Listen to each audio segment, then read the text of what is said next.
And we are back. This is episode 5 of the Endgame podcast. I'm your host, Nathaniel Davis.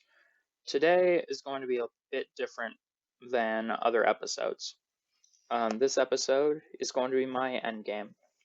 I realized that over this last year, between things just kind of shutting down and me not really expanding on this podcasting to its full potential, I still never did a video where I discuss my end game and all that. So to start off, um, I suppose my end game, I tend to look at things in a longer term sense than other people my age do, and whether that's because I am more open about it or they're not sure, I'm not 100% sure, whether it's me just planning ahead or other people being unsure as to what they do. Um, I think there's a lot of things that you can go with when it comes to an end game, and I don't think that I have a set direction that is going to get me there. But either way, I would say starting freshman year, I began taking some business classes, and from there, it was easy enough. I enjoyed them. There was a club called BPA, Business Professionals of America, but that really kind of kick-started everything for me and helped me to figure out a bit more of what I wanted to do. Similar to like what FFA, Future Farmers of America, does and like teaches kids about agriculture. And whether you do decide to go into ag or business or whatever clubs you're a part of, if you whether you decide to go into those fields or not, you're going to get something useful out of those clubs, right? So, um, it just so happened though that when in my time with BPA and all that, I kind of decided I wanted to go into business, something along those lines. Luckily for me, I had lots of good support and all that, and I earned quite a few awards through that organization, plenty of I guess credentials you can put on a resume, and it really helped me to build my resume, learn a lot of like business kind of competencies, that sort of thing that will help me in the future. Um, whether or not the business thing does work out, I've still learned quite a lot that will help me in other ways in my life. But luckily, I was able to move, pseudo move, I should say, schools going from sophomore to junior year to a tech center, where the tech center had a sport management and marketing program that I talked in episode 1 about with my guest in that episode, which you should definitely go check out, as it's a very good conversation about more as to what I want to do in the future to a degree. Um, Either way, that episode, we talk about the basic like sport marketing and management concept. Whereas today, just sport management and marketing to me looks like a, I guess, a business job that isn't going to be as much of a job. And a lot of kids grow up and they look at sports as when I go into sports or I go onto the softball field or baseball field, I'm 8 and playing little league and I'm hitting home runs off kids, just dingers all day. And the likelihood of, going to college even, or just being like a standout player to get offers and all that is very low. Like legitimately, it's very low. And then to, to decrease those numbers again just to get into the pros, like the likelihood is just, it's not there. So, between me, I never really wanted to be a professional athlete, But, if I found a sport where I would be able to do that, yeah, sure, I would go pro. That would be an easy choice for me. But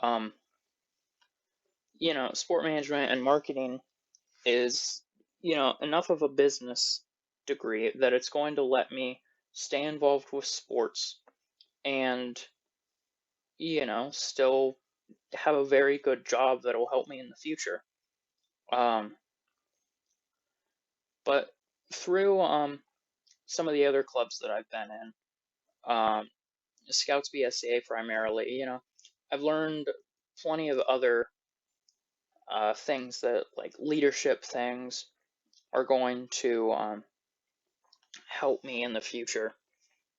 Um, Overall, I think that Scouts has been the most helpful for me in my end game, namely with the Eagle Scout rank that, so many employers just look at, and, it's almost an instant hire. I don't want to say that, but it's very, it gives you quite the advantage overall. I mean, even looking at like military and all that, just to jump in and be a rank ahead of everyone else showing up, that's a very big deal. Um, but outside of scouts and all that, and just learning those things with Business Professionals of America, I I guess my end game for high school.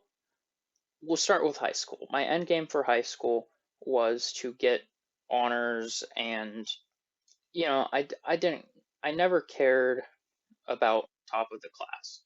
I wasn't trying to be top of the class. I just wanted my grades to be good enough to to hold a very good GPA, which I do. I'm not going to complain about it, but it's there. It's a good number. I'm happy with it, and I'm very happy with where I'm at coming out of high school. In my opinion, I think there's a lot that I have learned, and a lot more. The last 2 years of high school has been more about networking and making connections and building the relationships for college. Um, and that's more true this year as a senior than it has been in other years. This year as a senior, everyone asks you what you're going to do for, college or after high school. And, whether you're not going to do anything, you're going to a trade school or, a 4-year institution, uh, you know, that there's a lot of ways you can get there. And most kids around me, I personally don't think looked at many of those options, or at least from my understanding, none of them are exploring them to the point in which I am. Whether that's me, with my lack of discussion with the people who may be doing the alternate options that I'm looking into, or just I'm not paying that much attention. I don't know. Genuinely though. Either way, I think that a lot of kids get caught up coming out of high school in the, now I'm out, I'm gonna sit around this summer, I'm just gonna work a whole bunch and, get thrown into this big, academia machine. And I'm gonna go for it, and, whatever happens, happens. We're just gonna throw stuff at the wall till it works. And with how much college costs, I don't think you're free to do that anymore. Um, Heck, even back, before, when college was like still somewhat reasonable, I would say still you had to have a general idea of what you needed to do. Um, Overall, whether you think college is good or bad, I can't say I'm on one side because I very much, I would say sophomore year, sophomore and junior year even, I was very adamant about going to a traditional college. And I think I still am. But as as I was mentioning earlier, as senior year has went on and all that, there's definitely been a shift to realizing the importance of choosing which college and what degree, and then on top of that, looking at your networking abilities in different organizations. So in my situation, so for after um, high school, these last few months I've been discussing with, you know, 4 different counselors, a couple teachers, just what my plan is. And it's a lot different than I thought it would be. It genuinely is. And I I don't think that's to my it's definitely to my benefit. I don't feel that any of the people I have talked to or any options I've been given are bad to the point where it's going to be more detrimental than good.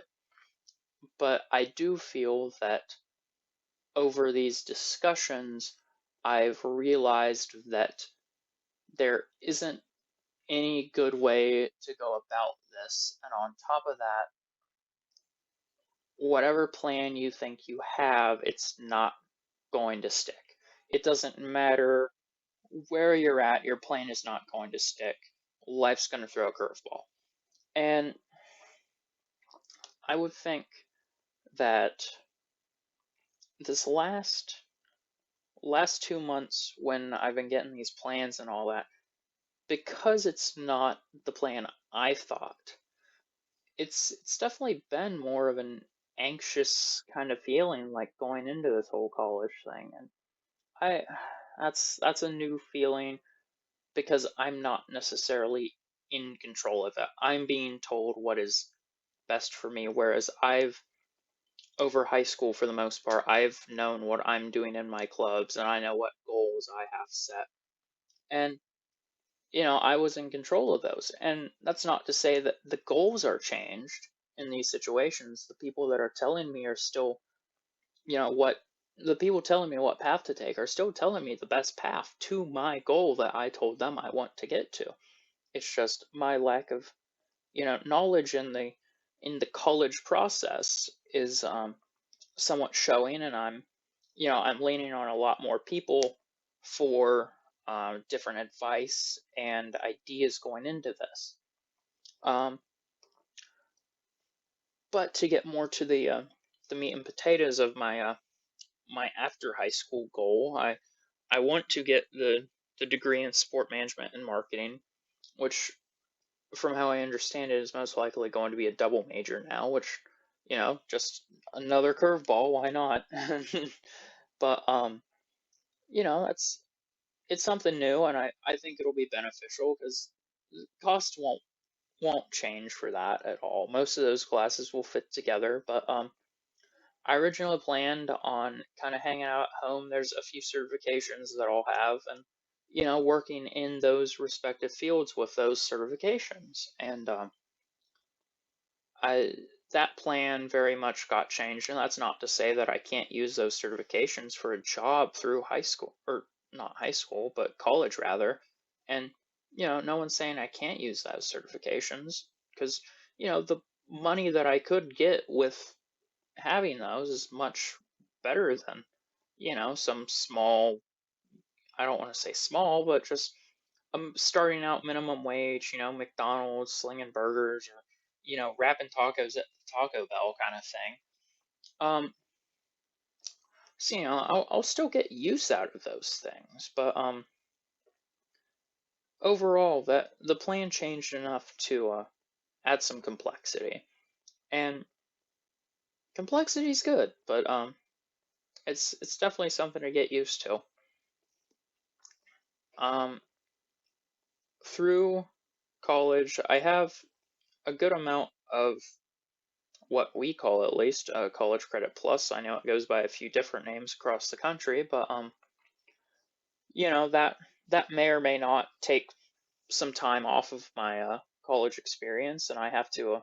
There's still a couple emails that you have to send out, and just figure out who's gonna help you in what way through your college experience. And it's very interesting, the whole process of learning these things, because everyone is more than helpful to you in the whole admission process because, every college wants you to go to their college. Like, if I'm sure if I was to stop and count how many pieces of mail I've gotten, and we'll call it just regular business size envelopes of mail.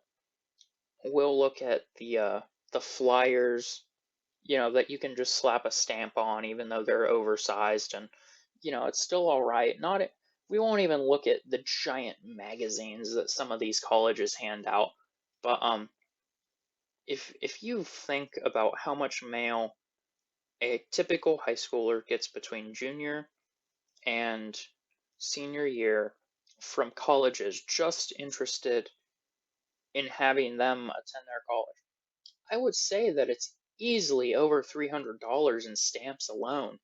And sure, that's going to translate to 600 pieces of mail, but I know at the beginning of my, time getting, college letters and all this, like from their just interest, like, hey, fill out an application for free, you know, they have that return envelope in there. So that's a second piece of mail that, they're paying for whether you send it back or not. And I don't know, it's this thing that people don't quite think about how much money really is um is just getting thrown at you just to attend colleges or possibly attend them. And I don't know. I mean, it's good that colleges are interested in, reaching out and being as helpful as possible, but I don't think that's as helpful for the students who aren't interested in the typical college approach. And the thing with that is that to them, I think it does more detriment for the college than good. And I know I'm very much getting off on a tangent here. I'm not necessarily talking about my end game, but in all actuality, I probably couldn't make a full episode if I just, ran through my goals and didn't do these side conversations. So here we are. But I know a few of my friends who are more interested in, whether it's just going to a tech school or just jumping straight into their career field they're interested in. I think that college is just badgering them with these different letters like, "Hey, come to our college, come on a visit, come do this thing, come do a Halloween party on Zoom," or whatever garbage they're trying to coax you in with. Um, I think it's definitely more detriment than positive for these colleges, for certain students. I'm not saying that every, student is going to like have a negative reaction to that, but I don't know. It's interesting. So there was that, but I would say going back to the discussion of networking and all that stuff through senior year and the importance of more networking, I've realized that I'm probably not going to get as far in this field as I like if you're not able to be friendly with people and learn learn some names and faces, good handshakes and all that stuff.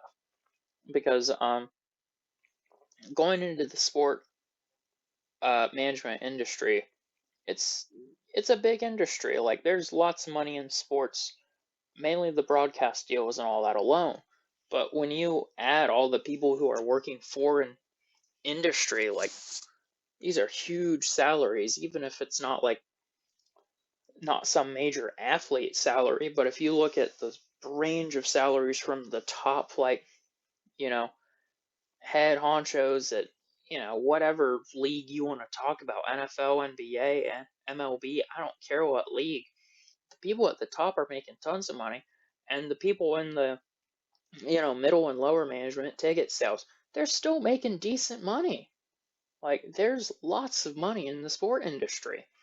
And even the people who are like not super up at the top, they're still getting to go to the games. They're still getting to be in that atmosphere. And sometimes a lot of people are willing to take, benefits and all that type of stuff. You know, I'm sorry. I got a notification here. We'll edit that in post. Um, a lot of people look at these different things or jobs and they see benefits. And whether the benefits are health and dental and all, all that fun stuff, retirement, these jobs in the sport industry have all that stuff. And you get to go to the games too and be in a different like environment rather than, the office just sitting there staring at a cubicle wall. Like that's a big deal to some people. Like just being in a different environment for some people is worth the job rather than the salary. Like I know in my case, I definitely want to be financially successful. And that definition of financially successful changes person to person. But I feel like to first start out, you're not when you first start a job, you're never going to make as much money as you want. So to kind of look at that, and I'm going to be making not as much money as I want, but I'm going to get to go to games and be in an environment that I'm enjoying and have certain benefits. That is a trade-off that is much more worth it than starting in an industry where there's not that type of environment that you're going to get to be involved in. And I'm not saying that the sport industry is for everyone. Like, there is definitely the certain type of person that, you need a certain personality, you need certain skills to very much function well in this industry. But either way, it's it's interesting how different industries work and all that. We've talked on the show before in episode 3 with Evan or Akimbo, however you know him. Um, I talked in that episode with him about the fashion industry, and he mentioned it. It's one of those industries which I think you could apply this to any of the creative sort of industries. You have to know the right people to get, that sort of break. Like if you look at, X Factor, America's Got Talent, whatever shows that it is, you've got Simon Cowell there, and he'll pick out whoever he feels like is going to be the next star. And really, when those people go on those shows, sure, they're trying out and showing off their talent, but at the same time, they're networking with Simon. Because after Simon lets them go, like, who are they? They're a person that Simon built up, so they have to kind of use that, like, or talk to, whoever and say like, hey, I know this person. Like this person was willing to sign me. Can you help me out here? Because I'm not on that label anymore. They have to use those industry connections, and the sport industry is very much like that. And I think that when it comes to sport management, there are certain advantages to the college. It's not one of those degrees where you can go out and say, yeah, I did this at this college, because in my situation, the college I'm looking at is one of the only college. The reason that this college is much better for the degree I'm going for than others is because they're one of the few colleges in the United States who offer sport management as a business degree. Most other colleges offer it as applied sciences or other, you know, it's under some other college. This certain college offers it as a sport business degree, which focuses on the finances, focuses on the marketing, the management side of everything. And a lot of employers look and see that college as the degree that it's from and say, wow, that's actually like and it actually will make a difference in the decision during that interview. Whether that's, you know, important or not. Some industries it obviously is. Like, but I think overall the college name on the degree doesn't matter as much unless it has some sort of thing that sticks out to it. In this case, it's the business college offering it. In other cases, it could be like, oh, I went to law school at Yale, and all this stuff. Like it has some prestige to it. There's a few colleges like that, but I think the college process isn't as complicated as people think. It's just how you're going to get the degree where things become complicated. Um, so now we have the degree ideas set down, and I'm I still don't know the whole entire process of how that's going to get there, but that's the goal, is to get the degree in marketing and management for sports and entertainment, and then after that, um, I'm going to be trying to network a lot through college, and I think ideally, like I mentioned before, I don't necessarily care where I end up at in the grand scale of the sport world when I first start out. Obviously, I need to be making enough money to survive and just get by, right? You don't have to live on a whole bunch, especially if you're single and all that and living by yourself or whatever. You don't have to be making a whole terribly large amount of money, but either way, I think that as time goes on, I want to build the connections and work for one of the leagues that will let me either travel the US or travel the world a bit more. When I think travel the US, I think probably like MLB seems like it's a lot more travel than I would like, given their schedule and all that. It's just lots of games back to back, and I'm sure it would be making it very interesting. And I mean, if the Pirates don't get sold and somehow I was to inherit like huge copious amounts of money or win the lottery, like, sorry Bob Nutting, but the Pirates need someone better to own them, and or be the owner rather. However you want to word that to make it sound appropriate in these days. But you know, I think that's one of the very very long term like fringe goals. Like you can't, no one can say they're going to wake up tomorrow and or wake up in 20 years and be a billionaire. No one can say that they are definitively.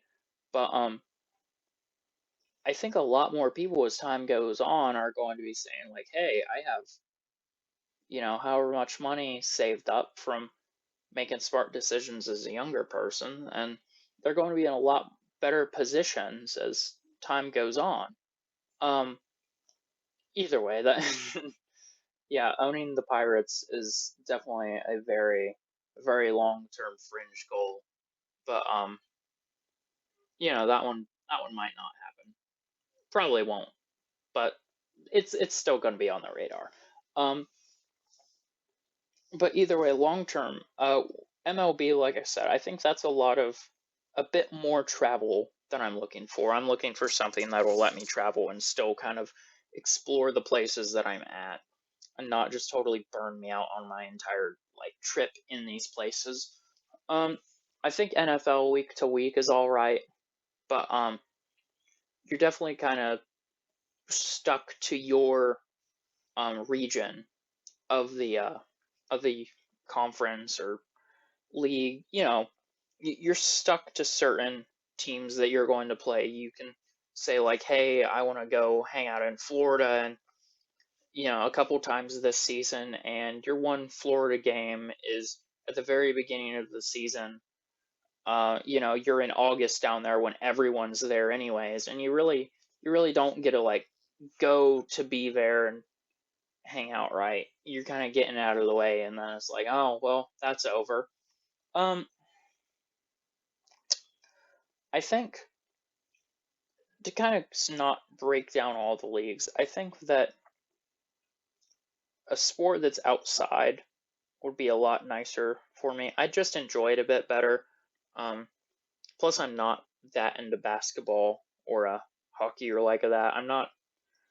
The sports don't necessarily attract me as much as they do other people. I mean, I enjoy watching them, but I wouldn't want to work in that situation every night doing those type of games. I think definitely the track and field organization in the U.S. is nice, but unless you're going down it for like Olympic management, I know lots of people aren't happy with that right now. So I feel like you would about have to go for some sort of management position on the Olympic side of track and field, or college even. Working at a college would be very fun. That's a good environment. But I think ideally for traveling in the U.S., I think NASCAR would be a good position or job to have because they're going all over the country. It's a lot. Sure, you deal with the noise and all that stuff, but there's lots of money in that as well. And I think that there, of course, you're always going to have football and all this, but I think NASCAR is a bit more of this traditional kind of thing. It's been around for quite a while, and it has a certain, I don't know, there's a certain formula to like a NASCAR event that works, and it's very it's going to be the same. Like the cars are always going to be going around the track, but there's always going to be different things that happen in races and keep people energized. And you're able to like play on that a lot.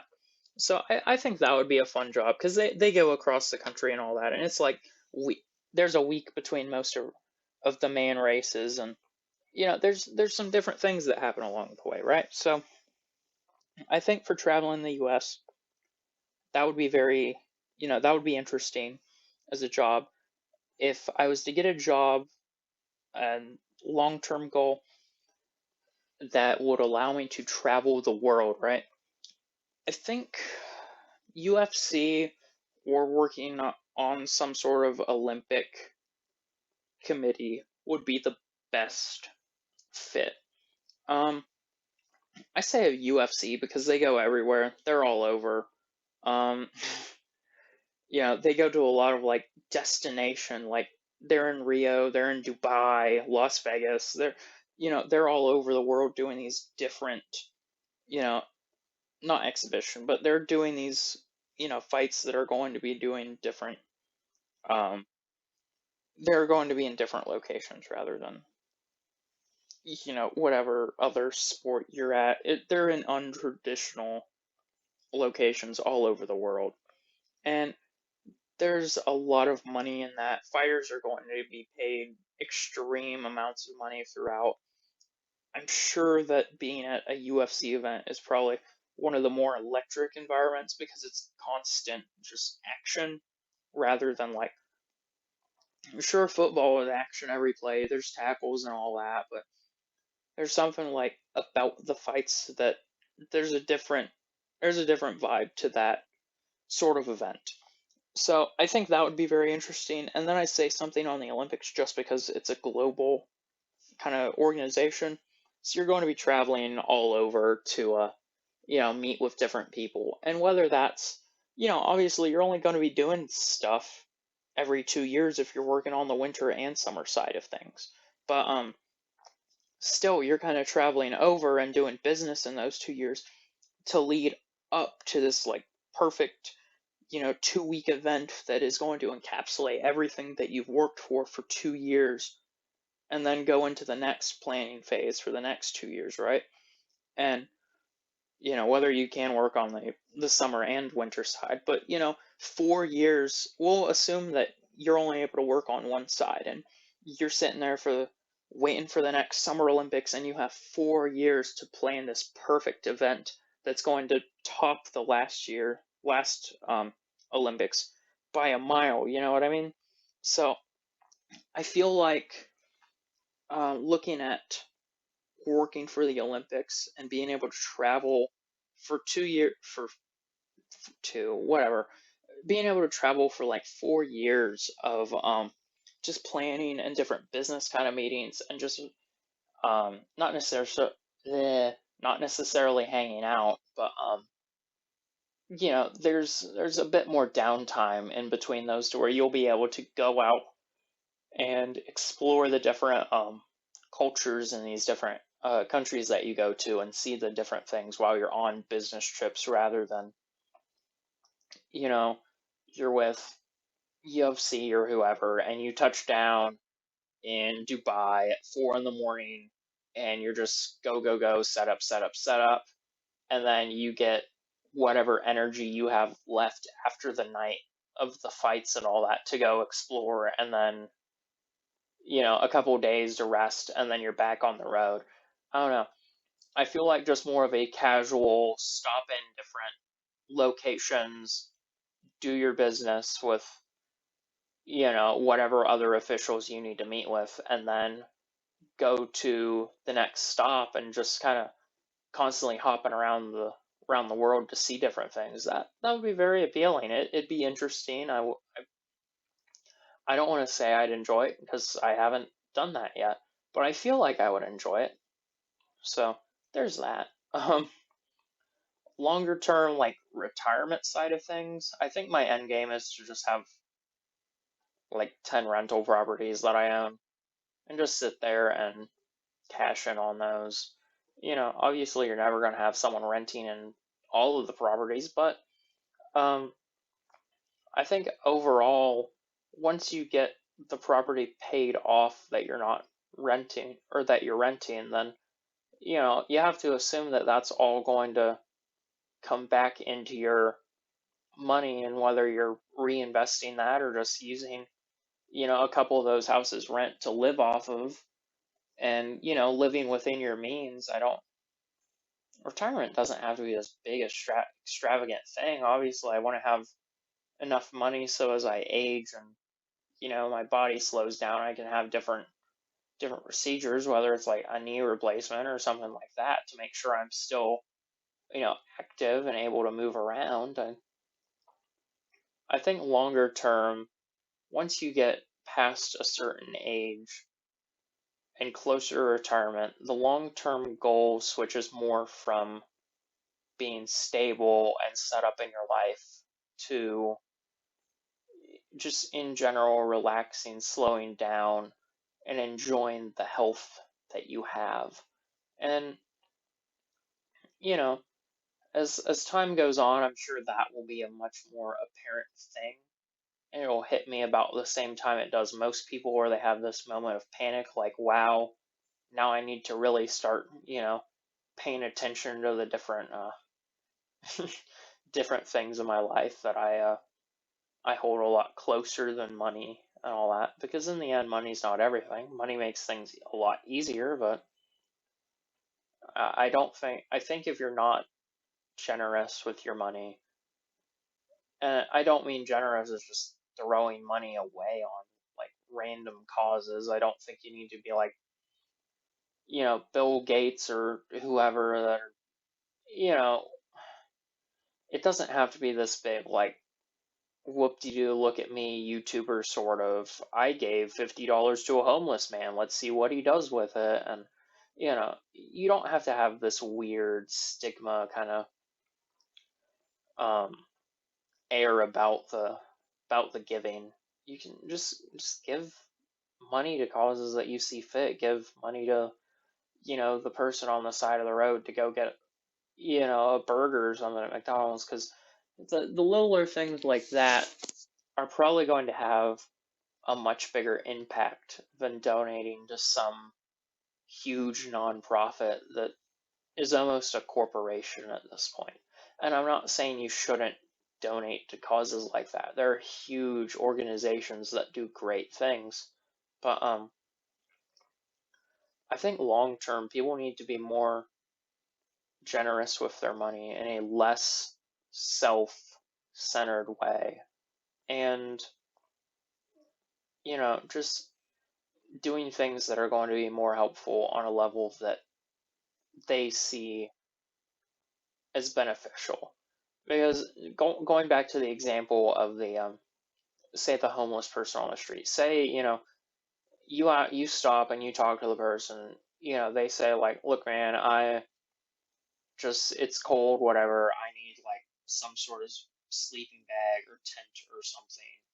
And if you go out to like Walmart or whatever and get them like a $100 like sleeping setup or something, and all of a sudden, because they have that now, they're able to like sleep much better at night, and they can focus more on food or something like that, where they're able to get a job or get a car.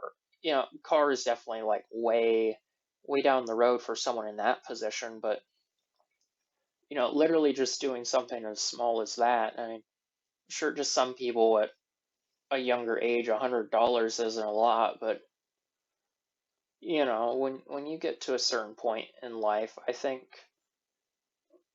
you're able to do more noticeable changes. Whether you notice them after you do them or not, I think changes become more evident, um, or more impactful rather, that you can help make on just the small level for a couple 20s. Um, but yeah, I think long term, just focusing on health and just being able to relax and enjoy my time becomes more of an important goal for me. So that is my overall end game and goals, I would say, for, well, I guess I've laid it out for most of my life, so there's that. I'm sure that as this channel goes on, there will be a lot different things that I talk about. But final thoughts here, and probably not going to be super final because I feel like this could go on a tangent for a while, but whatever, we're here. We're hanging out, we're having a good time talking about stuff, whatever. Um, one of the channels that I I watch.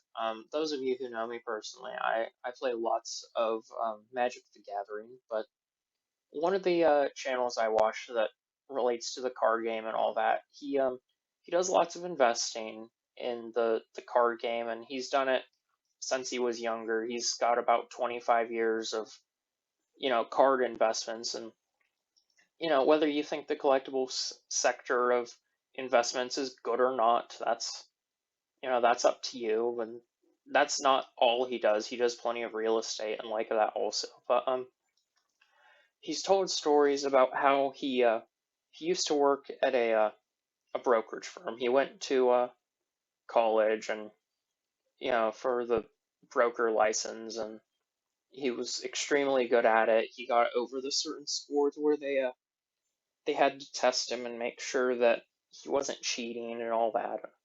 So this is genuinely a very smart guy when it comes to investing and all. But he said when he was working at the brokerage firm, which he worked at that firm until about '08 after the crash, when he realized that the mutual funds he was selling to people, the bosses at this company didn't even have for themselves. They were selling a product they didn't stand up behind. So he got out of that industry and devoted more of his time just to investing in the cards. But either way, one of the stories he's told on his YouTube channel is about how he was talking to one person at this brokerage firm when he first started out, and the guy said to him, you think about how much time you work in a week. And the guy's name's Rudy, and Rudy responds and says, "Well, I work 40 hours. I get a paycheck that, it says I worked 40 hours." And the guy responded to him and said, "You didn't work 40 hours this week." And Rudy kind of looks at him and is questioning it, but the guy responds and says, "Well, you showed up to work and it took you half an hour to get in gear. And, we'll assume it's a normal 9 to 5, so they've got 8-hour work days. Um, it took you half an hour to get in gear, so you only work 7.5 hours. Then, you had about 15 minutes before and after lunch where you were just ready for lunch and then letting your lunch digest. So you work 7 hours, and then you had half an hour lunch break. You work 6.5 hours. And then the last half hour of the day, you were mentally checked out. You didn't care. You worked 6 hours.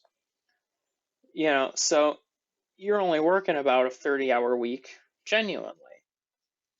And, that's assuming that you worked that entire time. In all reality, you probably worked somewhere between 30 and 20 legitimate hours of work. And, as he's explaining this, the guy Rudy, he's starting to understand like what the point is he's getting at. And at the very end of this story, the man he's talking to poses the question to Rudy. Think how far ahead you would be if you worked 40 legitimate hours of work each week. Literally just starting at 9, going till 5, eating your sandwich or Taco Bell or whatever as you go. You're not stopping while you do lunch. You're not stopping for these other things. You're still working while you're doing the basic human needs sort of things throughout the day. And he's told on his channel that was a realization for him that he needed not necessarily to do more, but there was more he could do.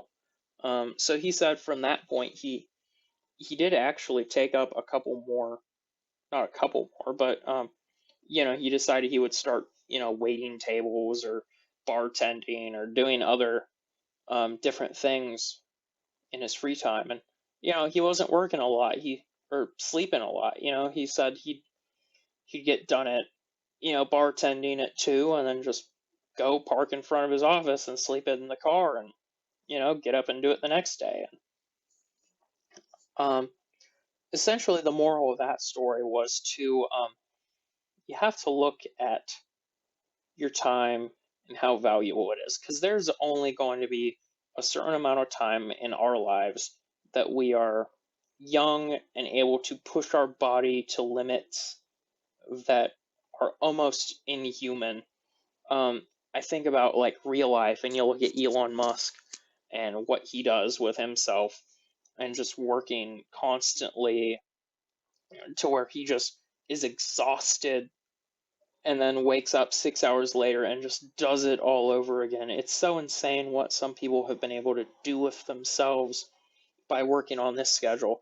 And I would say overall that um, definitely looking at the next 5 to 6 years, I want that similar setup for my life, whether it's in the form of, you know, just working.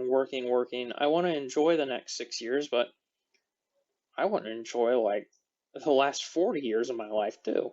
So I think that working beyond what you need to at a younger age and doing these hours and, not going to the parties, not, doing all these different, not great things overall is going to be more beneficial to people in a younger age. But there's this whole FOMO, fear of missing out thing that plagues like the younger generations. And you see that it's in marketing everywhere. It's in Supreme, it's in hype brands. Just look, this brand is only going to be available for 7 days, or you can only get this in the store in New York, and there's like this prestige to it and all this. And even like Gucci and all that, it's like, this is going to raise your status and make you not miss out on other things. And if me, just some random kid in the Midwest, has some Gucci belt, but I don't have like other things to back it up, like there's no point in owning it if you're not. There's no point in owning it in general. Like point blank, it's a belt. A piece of rope does the same thing as a Gucci belt, and you could get about 700 Gucci belt or rope belts for $20 at your local hardware store, whereas you're gonna get one Gucci belt for what, $300? I don't know the prices of these things, but there's things, I'm not saying like don't buy nice things, um, but there are still like quality items you can get for a lot cheaper. I I've never understood the idea of buying something terribly expensive just to own it. When it comes to like clothing and all that, because it's the rope example. The rope does the same thing as the fancy piece of leather with a snake on it. Like I don't know. I don't necessarily understand that. That's the same idea with like shoe culture.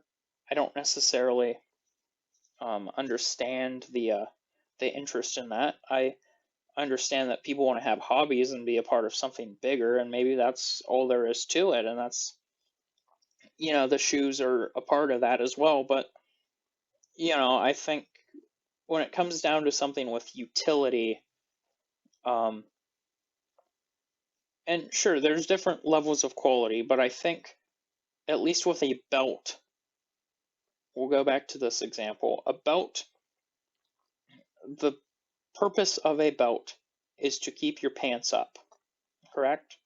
So whether at a certain point you have to say the rope is going to do its job, but it doesn't look that great with the other things that I wear.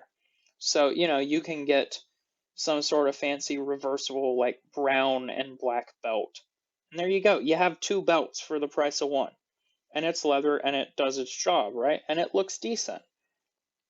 Or you can get this Gucci belt that, it costs $300 and is going to last the same amount of time as that leather belt. So I would say that when you look at pricings and all this for different things, you have to say long term, how is this item going to hold up compared to other things? And this can be applied to other parts of your life as well. Heck, apply it to people. How well is this person going to hold their character over time? If something happens to me, is this person going to be around for me in that situation? You have to look at all aspects of your life. The whole quality over time can be applied to everything, and I don't think enough people look at their life in that context. Um, so, a bit different of a way to wrap up this episode of the podcast. So we've touched on my goals, we've touched on some just life thoughts, thinking stuff in general. Um, yeah, we're back. We're doing this. We're gonna try to be more consistent. Hopefully you got something out of this episode. Hopefully it wasn't me just, rambling on and making random comments about whatever for a certain amount of time. But hopefully that this has been, productive and you enjoyed it, and that's all I've got. So um, keep looking out for other episodes as time goes on. The Endgame podcast is back to stay. If it doesn't stay, like I said in the return video, please reach out to me. That email is in the description. Also, any comments, concerns, questions, interest in being a guest on the show, please shoot me an email, and we'll get that worked out. It's going to be different. We're gonna do things right this time. I'm hoping to have one episode a week. As things get going, whether we bump that up to 2 episodes or just, we'll see how much time I'm willing to put into this, but it's definitely going to be a lot more than what I was doing. So with that, thank you all for watching. I hope you have a fantastic day. It's a bit rainy here, so we're going to see you know, how the rest of the day is for me, but oh well. Rain's good. So is sunshine. So is the ground. Whatever. Go outside. Enjoy your day. Have some lunch. Drink your water. I don't care what you do. Just enjoy it, whatever it may be. Thanks for listening, and have a good one as always.